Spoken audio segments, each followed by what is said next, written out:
A lot of people in our community will be watching the first presidential debate, and there are many things one could keep an eye out for. So I want to draw your attention to three of them. First, watch how Trump and Biden talk about the economy. There's a lot of research that suggests that incumbent presidents fare a lot better when they can make the election about a good economy. And once the topic of a good economy is off the table, it opens up more opportunities for challengers to make the election be about something else. So what does Biden say this election is about? The less it's about a good economy, the less secure that Trump is as an incumbent.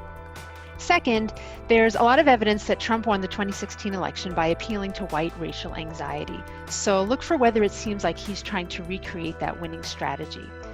There's a limit to how far this will work. There's a lot of evidence to suggest that many white voters don't find that kind of appeal attractive, but enough do, at least did in 2016.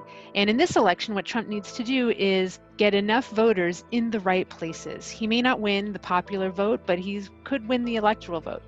So look for him trying to recreate that winning approach from 2016. There's some evidence that backlash against that approach helped fuel Democratic gains in the 2018 midterm election. Some of that research is coming from our own Brian Schaffner at Tufts University. It's likely that the strategy of appealing to white racial anxieties among white voters isn't a winning strategy in the long term for the Republican Party, but it's likely a message that Trump will use heavily in the short term.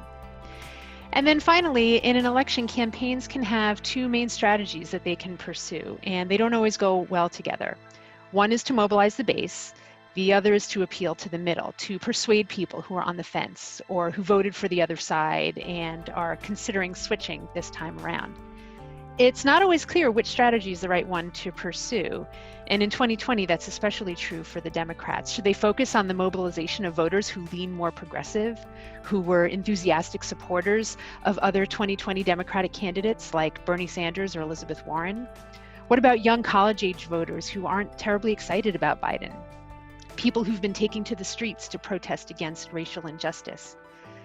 Or should Biden's campaign focus on people in the middle, people who voted for Obama and then Trump, or people who are feeling like they prefer someone who's a bit more moderate?